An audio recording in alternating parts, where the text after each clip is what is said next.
Hello guys, गिबियावनो नोंथांमोनखौ आंनि बे DB क्रिएशन YouTube चेनेलाव बरायनाय जाबाय। दिनै आं बे भिडिअनि गेजेरजों बर'नि सासे very famous आरो very talented actress लिपिका ब्रह्मनि सोमोन्दै सावरायनो नागिरदों। बिथाङा दिनैसिम मोनबेसे फिल्म्स आरो मिउजिक भिडिअसफोराव बबे प्रडाक्शननि आन्डाराव आरो सोर को एक्टरफोरजों खामानि मावबोखो बेफोरनि सोमोन्दै सावरायगोन। नोंथांमोना भिडिअखौ मोजाङै नायलां। बिथांनि आबुं मुङानो जादों लिपिका ब्रह्म। बिथाङा सासे बर'नि एक्ट्रेस आरो बिथाङा धेमाजिनिफ्राय। बिथाङा दासान्दि गुवाहाटीआव थायो आरो बिथांनि जोनोमा जादोंमोन 31 डिसेम्बर 1992 मायथाइयाव। दासान्दि बिथांनि बैसोआ 23 बोसोर। बिथांनि फिल्म्सफोरा जाबाय फारियै बिथांनि फार्स्ट फिल्मनि मुङानो जादों मोदैनि बाना आरो बे फिल्मा 2013 मायथाइयाव रिलिज जायो आरो बे फिल्मनि हिर'आ जादों प्रवीण बर'।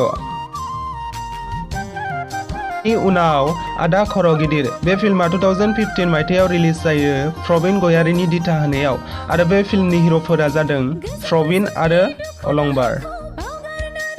बेनि उनाव हादान बे फिल्माबो 2015 मायथाइयावनो रिलिज जायो आरो बे फिल्मनि हिर'फोरा जादों प्रवीण आरो रिमाल।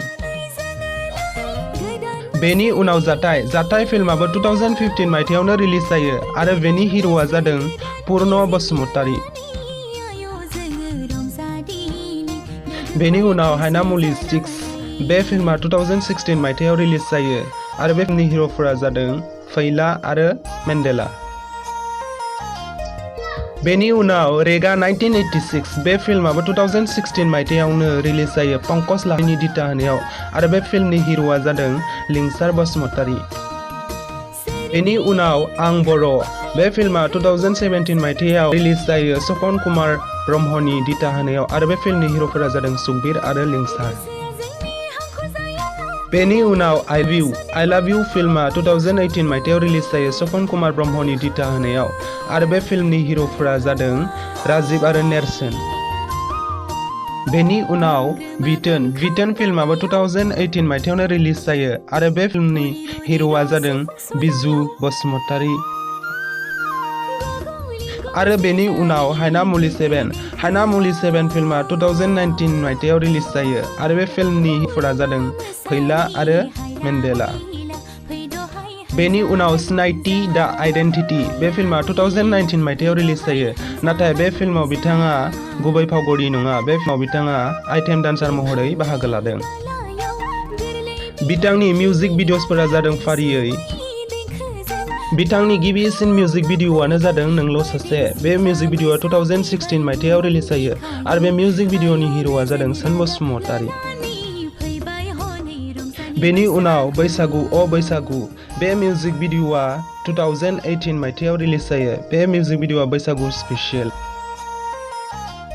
बेनि उनाव गोसोआ आंनि बे मिउजिक भिडिअआ 2019 मायथाइयाव रिलिज जायो आरो सandwng एन्टारटेनमेन्ट प्रडाक्शननि आन्डाराव आरो बे मिउजिक भिडिअनि हिर'आ जादों हिरक राभा। बेनि उनाव बारदै सिख्ला बे मिउजिक भिडिअआबो 2019 मायथाइयावनो रिलिज जायो आरो सandwng एन्टारटेनमेन्ट प्रडाक्शननि आन्डारावनो आरो बे मिउजिक भिडिअनि हिर'आ जादों सिद्धार्थ बर'। बेनि उनाव बिथांनि दासिमनि जोबथि मिउजिक भिडिअआनो जादों प्रिउ गुम दा गुम। बे मिउजिक भिडिअआबो 2019 मायथाइयावनो रिलिज जायो आरो बे मिउजिक भिडिअनि हिर'आ जादों राजीव ब्रह्म। बर'नि अनगायैबो बिथाङा गुबुन रावनि फिल्म आरो मिउजिक भिडिअसफोरावबो खामानि मावदोंमोन। नोंथांमोना आंनि बे भिडिअखौ नायनानै मोजां मोनदोंबा अन्नानै लाइक खालाम आरो चेनेलखौ साबस्क्राइब खालामनो दाबाव। गोजोन्थों।